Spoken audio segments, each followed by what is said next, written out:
BFM Business, Good Morning Business, l'interview.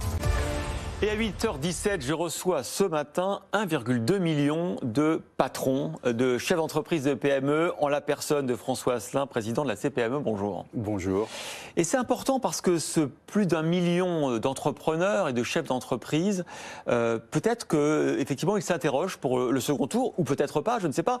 J'ai vu que dans les patrons de PME, plus de 20% votaient Marine Le Pen. Vous avez vu qu'hier soir, le MEDEF a pris position clairement contre Marine Le Pen, pas complètement pour Emmanuel Macron, mais contre Marine Le Pen. Qu'est-ce que vous allez faire, vous, François Asselin ? Alors, on fera comme on a tout le temps fait historiquement à la CPME. Hier soir, j'avais mon comité exécutif. On a bien sûr débattu entre nous et historiquement, la CPME a toujours une position de neutralité au moment des élections, quelle que soit d'ailleurs la nature des élections, c'est-à-dire que nous n'allons pas appeler à voter pour tel ou tel candidat. En revanche, nous avons travaillé sur un corpus économique et social à travers 76 propositions. Et là, bien évidemment, on peut mettre en lumière nos propositions en fonction de tel ou tel programme, de tel ou tel candidat, pour dire, écoutez, là, on comprend, là, on ne comprend pas, on a beaucoup d'interrogations. En attendant, les entrepreneurs sont comme tous les Français, ils s'interrogent, ce sont des gens qui aiment bien un pays qui tourne, un pays qui soit en marche, c'est une colonne vertébrale. Attention au mot « en marche ». Oui, attention au mot « en marche ». Il ne faut pas faire du « en même temps » partout, mais c'est une colonne vertébrale du pays, ces entrepreneurs. Ils sont présents dans tous les territoires. Ils sont proches de leurs salariés, très proches de leurs salariés. Ils partagent bien souvent la même condition de vie. Donc, il faut parler à ce corps social, il faut parler à cette colonne vertébrale. Elle est très importante pour le pays. Je dis souvent que la victoire économique de la France ne peut pas se faire contre la victoire économique du secteur marchand. Et le secteur marchand, c'est 99 de PME, de TPE. Mais alors, vous avez du coup fait ce corpus de propositions, oui. Vous le disiez, 76. Quand vous regardez ce que propose d'un côté Emmanuel Macron, de l'autre Marine Le Pen, est-ce que vous avez l'impression qu'il y a un candidat qui est plus proche de ce corpus qu'un autre, ou pas ? Alors, il faut bien dire que du côté de Marine Le Pen, comme du côté d'Emmanuel Macron, on va dire qu'il n'y a pas de mesures anti-entreprises. Bien au contraire, il y a plutôt un regard bienveillant sur les entreprises, et en particulier sur les PME et les TPE. Je voulais vous faire écouter justement un extrait de la déclaration de Marine Le Pen dimanche soir. Écoutez-la. Je veux revivifier l'esprit d'entreprise, réhabiliter la valeur travail et réconcilier le travail et le capital par la participation. C'est une déclaration qui peut-être surprenante de sa part, mais en tout cas qui peut-être peut parler à des chefs d'entreprise. Elle sait à qui elle parle. Quand elle dit effectivement qu'elle s'appuiera sur les PME et les TPE, elle a raison de le dire.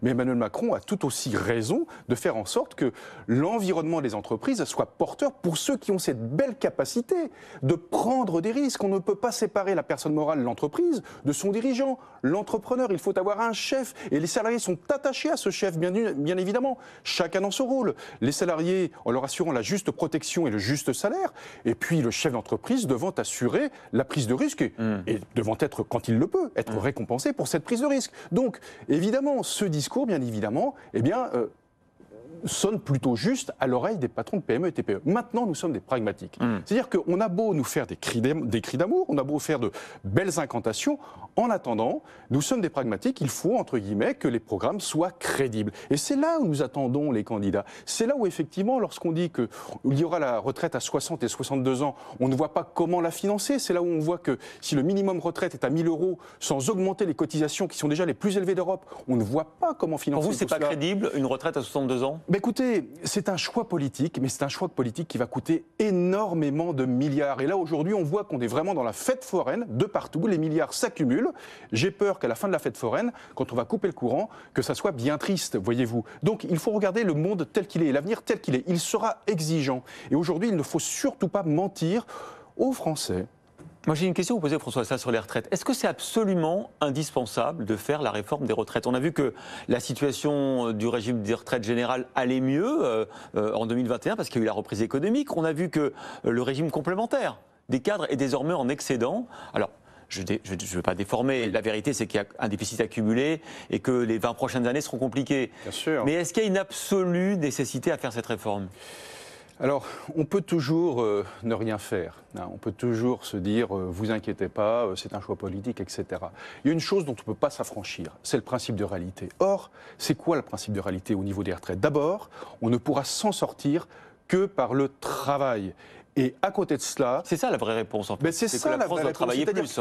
Si collectivement, on ne travaille pas plus longtemps dans toute une carrière professionnelle, on ne voit pas comment on pourra continuer à financer notre système social, à désendetter notre pays. On ne peut s'en sortir que par le travail. Et à travers le travail, c'est la croissance. Donc, c'est extrêmement important ce qui se joue à travers cette réforme des retraites. Bien évidemment, la seule mesure qui peut être efficace, c'est ce qu'on appelle les mesures d'âge. Alors là, Emmanuel Macron a commencé à faire un pas en arrière par rapport... détricoté hier soir sur BFM TV avec Bruce Toussaint, en disant on peut discuter, on peut négocier, on peut décaler, on peut faire qu'une partie. Il a dit tout ça hier soir. Il a dit tout ça, mais je peux vous dire qu'une fois qu'il a dit ça, eh bien, la retraite à 65 ans, elle ne sera pas à 65 ans. C'est quasiment sûr aujourd'hui. Une fois que vous avez posé cette parole... Vous le regrettez ? Bien évidemment. Écoutez, il faut rester droit dans ses bottes. Hein. C'est-à-dire que, bien évidemment, c'est une retraite qui n'est pas populaire pour un grand nombre de Français. On le comprend tout à fait. Et d'ailleurs, à la CPME, c'est pour ça que nous sommes toujours favorables à ce que pour les carrières longues, il y ait des dispositifs de retraite anticipée. C'est pour ça que nous sommes favorables à la CPME. Nous connaissons nos salariés, nous les voyons travailler. Pour les métiers qui sont physiquement plus exposés que d'autres, il faut pouvoir avoir des mesures de retraite anticipée. Tout cela est très important. Nous sommes aussi attachés à ce que toute une vie professionnelle soit dignement rémunérée en pension-retraite par rapport à quelqu'un qui n'a pas la même carrière professionnelle. Donc tout ça est important, mais on ne pourra le financer que si, eh bien, collectivement, on travaille tous plus longtemps, et donc il faudra reculer l'âge de départ en retraite. C'est une évidence démographique, une évidence économique, une évidence même de solidarité. Nous sommes dans un système par répartition, il faut que le nombre d'actifs puisse financer les retraites des inactifs. Voilà, pour toutes ces raisons, il faut rester droit dans ses bottes. Message à Emmanuel Macron, on a bien compris. Autre sujet très important, les prix de l'énergie. Dans votre enquête très intéressante, vous dites que 71% des chefs d'entreprise, des PME interrogés disent que c'est leur principale préoccupation aujourd'hui, la hausse des prix de l'énergie. Qu'est-ce qu'on fait alors pour répondre à leur attente? Vous avez vu que hier, le candidat Emmanuel Macron a proposé d'étendre encore la durée d'application du bouclier tarifaire, mais dans votre enquête, 3/4 des chefs d'entreprise disent qu'ils préfèrent une baisse de la fiscalité plus qu'une aide financière. Alors, on fait quoi? C'est là toute la difficulté de l'exercice, parce que nous sommes dans une situation économique qui est, entre guillemets, pas très confortable. Vous le disiez, il n'y a plus de pognon de dingue à dépenser. Il n'y a plus de pognon de dingue à dépenser. Alors, l'enquête sur laquelle vous appuyez vos dires est très intéressante. Elle est d'ailleurs très récente. Elle est de lundi dernier, elle a 8 jours. Et donc, on a interrogé plus de 1500 chefs d'entreprise. Ce qui est très intéressant, c'est de voir qu'effectivement, leur première des préoccupations, c'est le prix de l'énergie et la montée de tous les prix d'approvisionnement, matières premières, etc. Pourquoi? Parce que parmi ces 92% de chefs d'entreprise qui constatent ça, eh bien, l'immense majorité ne peuvent pas les répercuter sur leur prix de vente. C'est-à-dire qu'en ce moment, ils sont en train de rogner leur marge. Ils n'ont pas le pricing power, comme on dit. Exactement. Parce qu'ils sont trop petits. Ils sont trop petits. Comme je dis souvent, vous savez, la concurrence, c'est pas pour les gros, c'est pour les petits. C'est ça. Alors c'est un petit peu réducteur, mais en tout cas, le petit n'a pas de solution. Et lorsqu'il s'adresse à son énergéticien, l'énergéticien, écoutez, c'est ça ou c'est rien. Voilà. Et on voit même des pratiques commerciales, et d'ailleurs c'est très différent d'une région à une autre chez le même énergéticien, mais qui sont franchement inacceptables. Donc il faut absolument répondre à ce problème. Alors comment on y répond? Est-ce qu'on fait comme Emmanuel Macron, on prolonge le plafond, le gel des tarifs, ou est-ce qu'on fait comme Marine Le Pen, on propose de baisser la TVA? Alors nous, ce que nous disons, c'est que d'abord, il y a une chose qu'on peut faire entre nous. Entre franco-français. Vous avez des énergéticiens qui sont français, vous avez des consommateurs qui sont français. Déjà, mettons-nous d'accord sur les pratiques commerciales. Ça, c'est pas très compliqué. Mais l'Europe va nous faire les gros yeux. Absolument pas. Non. Ça, c'est simplement une relation de nord d'ordre, sous-traitant, fournisseur, client. Voilà. Ça, on peut le faire entre nous. Déjà, faire en sorte qu'on soit solidaires dans toutes ces filières-là, quelle que soit la taille des entreprises. Ensuite, nous ne sommes pas tous exposés de la même façon par rapport au prix de l'énergie. Vous avez certaines entreprises où le prix de l'énergie, c'est le modèle économique. Si ça dérape, l'entreprise s'arrête. D'autres entreprises qui sont moins exposées au coût de l'énergie. Eh bien, pour celles qui sont exposées, il faut tout de suite intervenir. Or, les mesures proposées par le gouvernement, aujourd'hui, ne répondent pas à ces demandes. Il faut, d'une façon urgente, répondre à ces demandes. J'étais la semaine dernière autour d'Agnès Pannier-Runacher à Bercy. On a discuté de ces questions-là.